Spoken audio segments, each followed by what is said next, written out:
Ellos dicen ser un ejército alterno al del gobierno de México. ¡Arriba el ejército civil indígena! ¡Arriba! ¡Fuera Machete! ¡Fuera Machete! Sin embargo, horas después de la aparición de este video, el verdadero ejército mexicano irrumpió en la comunidad en conflicto y puso fin a un problema de 10 días. Pero voy por partes. ¿Qué creen? Ya liberaron, rescataron, ya están las personas que estuvieron por más de una semana retenidas, que estuvieron resguardadas, estuvieron escondidas en una comunidad del municipio de Chenaló. Se hacen llamar Ejército Civil Indígena. Este grupo de hombres armados reapareció el pasado 19 de julio en la comunidad de San Embolón, municipio de Chenaló, en Chiapas. El objetivo por el cual se videograbaron fue para exigir a las autoridades la liberación de Felipe Gómez Méndez, preso en el penal de El Amate. En el video que difundieron en redes sociales se observa a 27 hombres encapuchados y armados, vestidos de negro y caminando por la montaña lanzando un mensaje contra el grupo de El Machete. Por el contrario, manifiestan su apoyo a los civiles armados de San Embolón, quienes son acusados de ligas con el grupo de los Herrera. De hecho, actualmente El Machete y los Herrera mantienen una fuerte disputa en la región.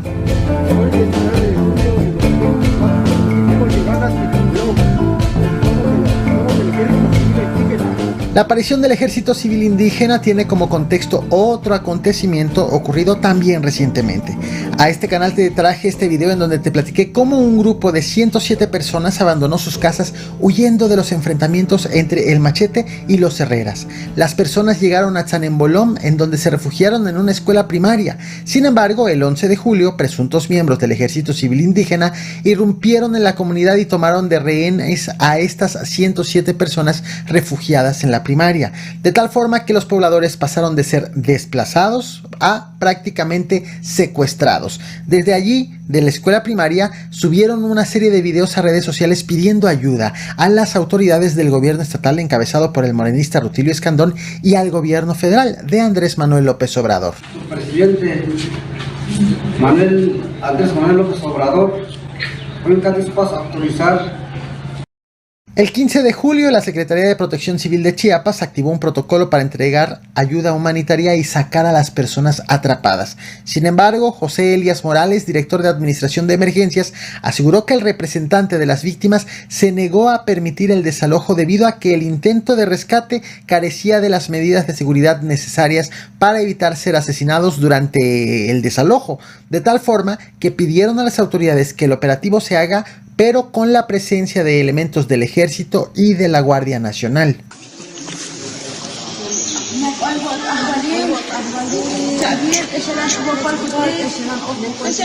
El 16 de julio llegó el segundo intento de rescate. Este segundo operativo estuvo conformado por soldados y policías estatales acompañados de una decena de vehículos policiales estatales y al menos 2 camiones militares y de la Guardia Nacional.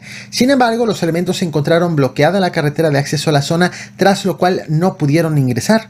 Fue entonces cuando apareció un grupo de habitantes de San Embolón acusados de pertenecer al grupo armado de los Herreras, quienes condicionaron a los agentes y soldados la salida de los habitantes atrapados a cambio de la liberación de Felipe Gómez Méndez, recluido desde hace más de 6 meses en el centro penitenciario El Amate, ubicado en Cintalapa de Figueroa.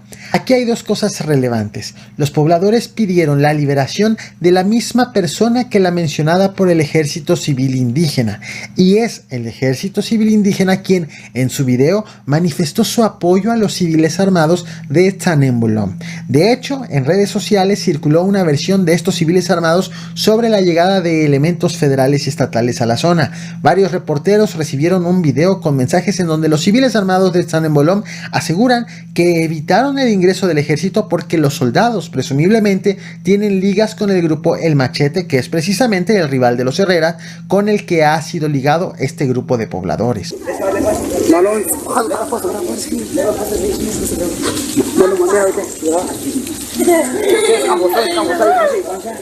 Lo cierto es que el segundo intento de rescate también fracasó. Las víctimas atrapadas en la escuela primaria aseguraron que sicarios de los Herrera estaban escondidos en la zona boscosa y entre las casas de San Embolón, desde donde disparaban al que intentara huir o ayudar.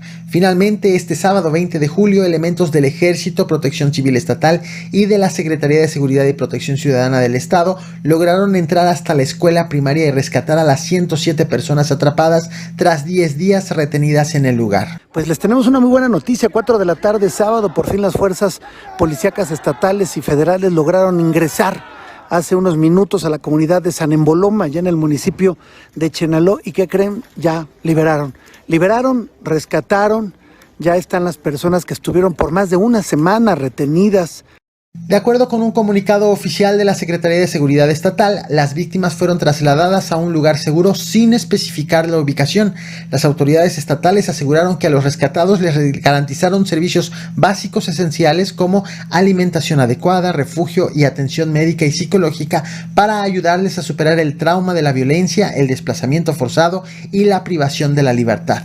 En estos momentos, la comunidad de San Embolom sigue bajo vigilancia de las fuerzas de seguridad para prevenir nuevos brotes de violencia, en tanto que autoridades continúan trabajando en estrategias para desmantelar las redes de los grupos armados y restablecer el orden en las comunidades afectadas. Ya llegaron a San Cristóbal de las Casas, a los servicios deportivos municipales, las personas que se encontraban, niños, niñas, adolescentes, personas de la tercera edad, ancianos, mujeres, que estuvieron por más de 10 días retenidos. El conflicto en la región no es nuevo. Los Herrera gobernaron la zona durante varios años. Sin embargo, en el año 2021 el Machete desplazó a los Herrera y tomó el control del ayuntamiento de Panteló a través de un consejo municipal.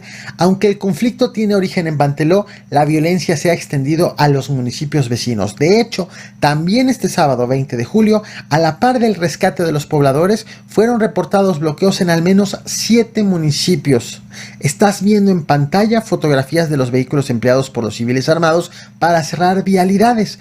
Los municipios afectados con los bloqueos fueron La Trinitaria, Frontera Comalapa, Chico Muselo, Mazapa de Madero, Bejucal de Ocampo, El Porvenir y Motocintla. Los bloqueos fueron realizados con camiones de redilas, volteos y vehículos con blindaje artesanal. Este mismo 20 de julio el Ejército Civil Indígena se dejó ver en Panteló para exigir la desarticulación de El Machete. La última vez que se le había visto, además del video que difundieron el 19 de julio, fue en julio pero del 2023, cuando en Panteló exigieron la aparición con vida de 21 personas secuestradas en el año 2021, presumiblemente por el grupo de El Machete. Todo esto ha estado ocurriendo en la misma zona donde durante las campañas la entonces candidata oficialista Claudia Sheinbaum fue interceptada por encapuchados armados. En aquella ocasión la postura tanto de la aspirante presidencial como del presidente de la República, Andrés Manuel López Obrador, fue el señalamiento de un montaje del medio Latinos. Sin embargo, días más tarde, el mismo grupo armado desmintió a los morenistas asegurando que formaban parte de una comunidad real en conflicto en la zona. Hoy este conflicto sigue latente y tuvo a 107 personas privadas de la libertad por 10 días y a al menos 10 municipios con bloqueos simultáneos por hombres armados. Que se acuerde cuando esté en el poder, acuérdese de la sierra, acuérdese de la gente pobre de Doña. Nada más eso le queremos decir, no estamos en contra del gobierno, llévese eso en su mente, no estamos en contra de ustedes. Somos como pueblo, que a veces estamos acá 3 días por semana cuidando a nuestro pueblo. No queremos que Motocintla sea un desastre más como Comalapa. O sea, queremos que usted, cuando sea la presidencia, nos haga favor de limpiar este tramo Comalapa, porque no podemos viajar para allá, porque si pasamos para allá nos hacen 2 horas. Entonces, ese es el sentir de nosotros como pueblo, y no le quitamos su valioso tiempo. Y muchísimas gracias por pararse. Otra cosa, hay una notita, porque la verdad se siente en el corazón la impotencia que siente uno como ciudadano, la impotencia de que el gobierno nunca ha hecho nada por esa tierra. Sí, y muchísimas gracias. Gracias por su tiempo y disculpen. Digamos que los datos que lleguen son reales, no son datos. Está bien. Gracias. Gracias.